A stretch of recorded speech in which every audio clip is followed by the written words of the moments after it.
Buenas tardes. El día de hoy hablaremos sobre el tema de los tratados internacionales.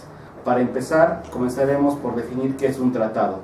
Esto es, de acuerdo al diccionario de la Real Academia de la Lengua Española, establece sobre la palabra tratado, que viene del latín tractatus, que significa el ajuste o conclusión de un negocio o materia, después de haberse llegado o conferido sobre ella. Por su parte, el artículo 2, numeral 1, en el inciso A de la Convención de Viena sobre los derechos de los tratados, establece que se entiende por tratado un acuerdo internacional celebrado por escrito entre estados y regido por el derecho internacional, ya consta en un instrumento único o en dos o más instrumentos conexos y cualquiera que sea su denominación en particular.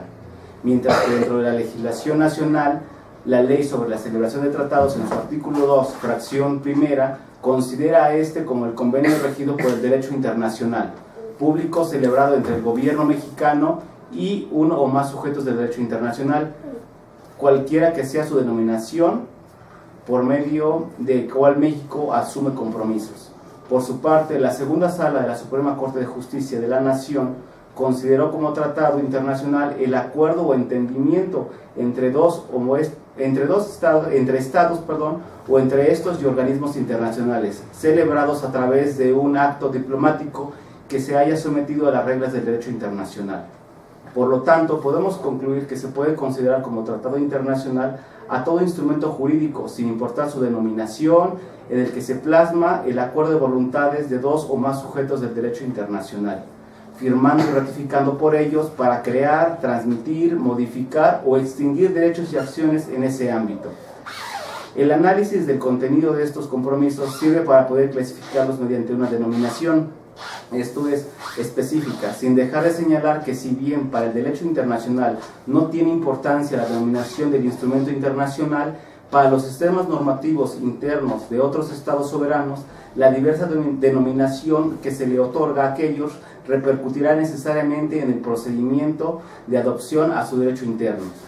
Como a manera de antecedente, tenemos la Convención de Viena sobre el derecho de los tratados, la cual fue un fenómeno que se desarrolló que tuvo lugar, en la ciudad de Viena, Austria, en los años de 1968 y 1969, por razón por la cual la convención lleva el nombre de la ciudad sede, la cual marcó un punto de partida en esta rama jurídica, ya que en sus disposiciones recoge reconocidas normas de derecho internacional y les da expresión clara y precisa.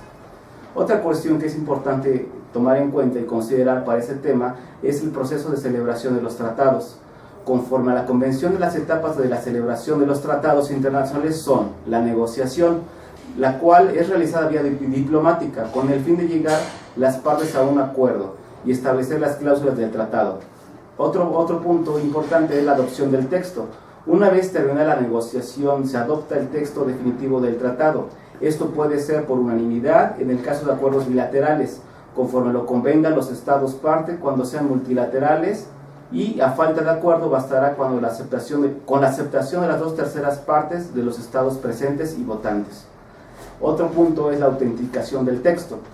Las partes firmadas certifican que el texto es auténtico y definitivo, ya sea conforme al procedimiento establecido por las partes en el mismo tratado, o a falta de este, mediante la firma ad referendum a la rúbrica de los representantes de los estados en el texto del tratado. Otra cuestión es la manifestación del consentimiento. En este acto las partes expresan su voluntad de cumplir con el tratado y se obligan a ello. Esto puede realizarse a través de la firma, rúbrica o canje de instrumentos, así como por la ratificación, aceptación, la aprobación y la adición al mismo.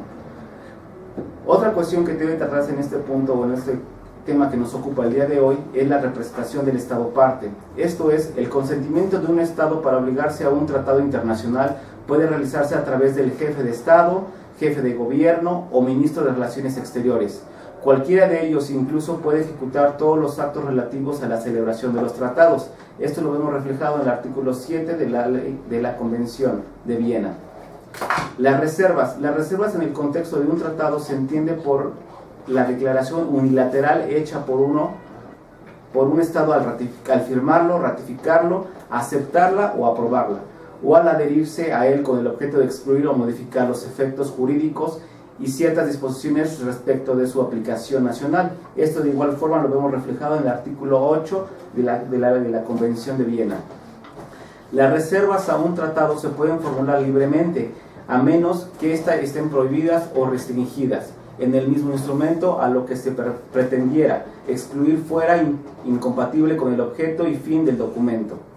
Las reservas y objeciones hechas por cualquiera de los estados parte pueden ser retirados por escrito y en cualquier momento, por los que la hicieron sin necesidad de consentimiento de algún otro estado parte del tratado respectivo.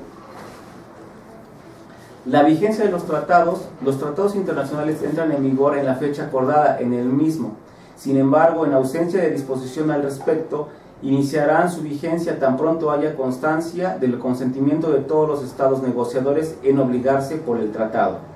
No obstante a lo anterior, un tratado puede aplicarse provisionalmente si así se dispone en su texto o es convenido entre los estados parte y salvo de acuerdo diverso. La aplicación provisional terminará cuando uno de los estados notifica a los demás su intención de retirarse del acuerdo. La nulidad de los tratados, de acuerdo a la Convención de Viena sobre el derecho de los tratados, señala varias causas de nulidad, de los que a saber serían la violación a normas de derecho interno relativas a la competencia para celebrar tratados. Otra opción sería el dolo que se configura cuando un estado ha sido inducido a celebrar un tratado por la conducta fraudulenta de otro estado, negociador en este caso. La corrupción del representante se da cuando éste manifieste el consentimiento de un tratado a causa de hechos de corrupción de otro estado negociador. Otro punto es la coacción, que se da sobre el representante o sobre el estado mismo. También carece de efecto jurídico el consentimiento otorgado por el representante de algún estado, que ha sido coaccionado mediante el uso de fuerza o amenazas en su persona o contra el mismo estado. Ahí esto lo hemos reflejado en su artículo 51 y 52 de la Convención. La observancia y aplicación de los tratados, esto es, la Convención de Viena señaló que como regla general, salvo acuerdo en contrario, que los tratados no obligaron a los estados partes respecto a hechos anteriores a su entrada en vigor, es decir, prohíbe o establece límites a su retroactividad. Por otro lado, los tratados se aplicarán en la totalidad de sus territorios, salvo pacto en contrario. Ahora bien, cuando se trata de tratados sucesivos, en la misma materia prevalecerán las disposiciones del último, y en caso de haber coincidencia en el tiempo de tratado posterior a otro anterior de este último, se aplicarán únicamente las disposiciones compatibles con las del tratado posterior. En otro inciso puedo manejar la interpretación de los tratados. Por regla general, los tratados deben interpretarse de buena fe conforme al sentido corriente que haya de atribuirse a sus términos. En el contexto de estos, teniendo en cuenta el objetivo y la finalidad más que nada. La enmienda o modificación de los tratados, la regla general es que los tratados pueden ser enmendados por acuerdo de los estados parte.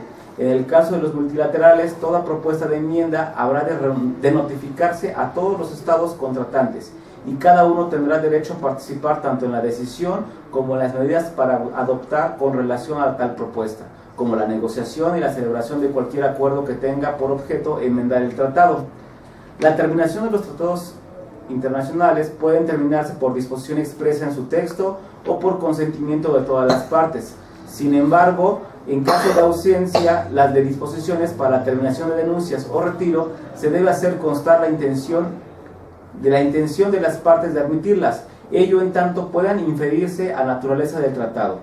Esto es, el Estado parte debe notificar a los demás integrantes del mismo que tiene la intención de denuncia o retiro del tratado con 12 meses de anticipación. Esto lo vemos reflejado en el artículo 54 y 56 de la Convención de Viena. Bueno, pues ese es el tema que tratamos el día de hoy. Espero les sirva de algo. Nos estamos viendo en la próxima ocasión. Gracias. ¿Qué le pucho? Igual.